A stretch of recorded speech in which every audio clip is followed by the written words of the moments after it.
Today I am going to show you how I use masking fluid and frisket to tape off my colored pencil work.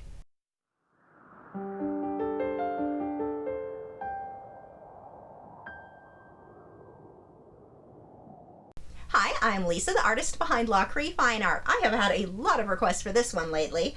I'm going to show you how I use frisket and masking fluid to tape off areas of my paper when I airbrush a background for my colored pencil work.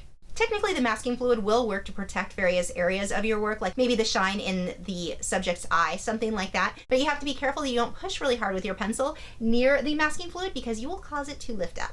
Personally, I just use it when I'm airbrushing. The masking fluid that I'm using is by Winsor & Newton. This one is slightly pigmented. You can see it's got a little bit of a yellow color at the bottom. I purchased mine from Amazon and it came totally fine, but I did look for these at a local art supply store and the stuff inside was like a solid mass, just not what this is supposed to be. This is supposed to be very, very thin. If you are shopping for one of these and you see it at a store, don't buy it if it's thick inside. The consistency here is probably similar to milk. And if you order one online and it arrives to you where it's thick like that, return it. It's no good. This has to be very thin to work. Now, the reason that I have the yellow on mine is it makes it easier to see where I've applied it to the paper, which really does make a big difference.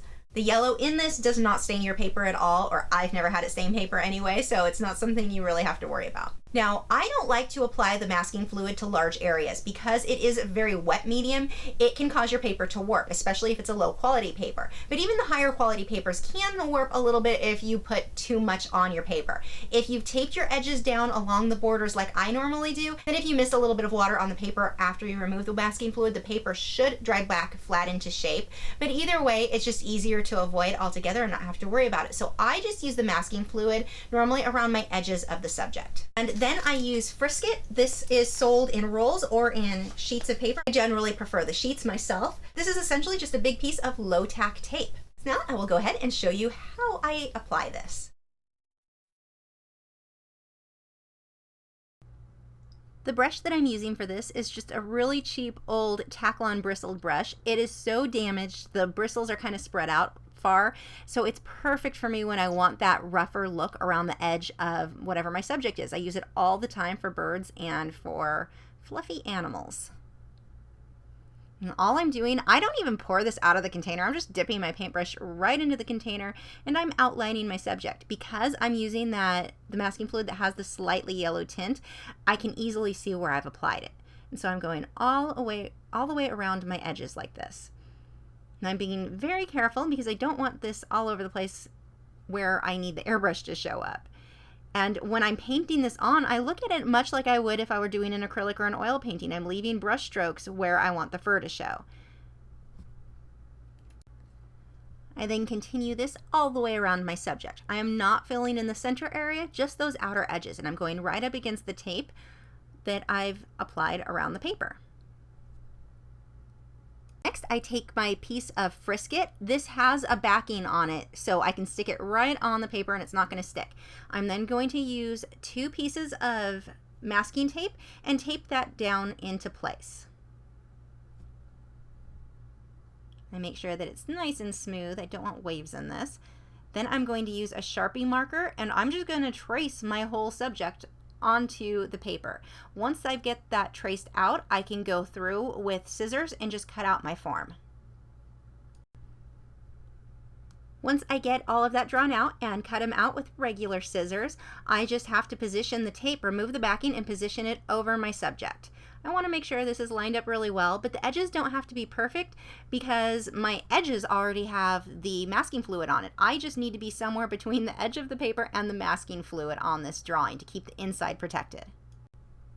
Now, the way that I clean the masking fluid off the brush is not traditionally done. I just take a needle from an old airbrush that's bent and I pull the masking fluid off that brush. I like doing it this way because that brush is already damaged and it just helps me keep that damaged form, which makes better brush marks when I'm creating fur. So I just sit there and pick it all out. For me, it's kind of fun, like removing glue off your hands or whatever when you were a kid. So I just continuously do this until I pull all of that off of the brush. I would never do this on a quality brush or a brush that I at all cared about. Now, they have tools specifically for the use with masking fluid. They have a rubber tip on them. So you just wipe them off, which is really easy, but I just don't like the effect that I get with them. I have a harder time controlling it, so I just keep using the same old brush and picking the paint or the masking fluid out of it. But you can try out that rubber tipped brush thing. They have them at the art stores. They work. They're just, I like this better. Now that my paper is all nice and protected, I can go ahead and be very messy with the airbrush and get my background airbrushed in without having to worry about getting paint on areas that I need to stay white. Once I'm done airbrushing, I'm just going to remove the masking, or the frisket that just peels right off. You can see my drawing underneath did not remove with it. I can still see the previous pencil lines that I had drawn out. And then I'm going to remove the masking fluid. And for this, I just rub my finger along it, and you can see it starts to lift off the paper, and then I can pull it up. If you're using a quality paper, this should not rip your paper. If it is, there's something either wrong with the masking fluid or there's something wrong with the paper that you're using. I'm using the Fabriano Artistico Extra White hot pressed 140 pound paper here, and I've never had it tear. You can see the edge there where I've got that nice look with the fur over the background, and anywhere where the masking fluid didn't come off completely, I just rub my finger over and it just comes right off. Really easy. And here it wasn't pulling off too easily, so I just kept rubbing my hand over it until it removed. And that is it. You can see it is so easy, and now I've got a nice clean paper where the wolf is going to be, but my background is completely filled in.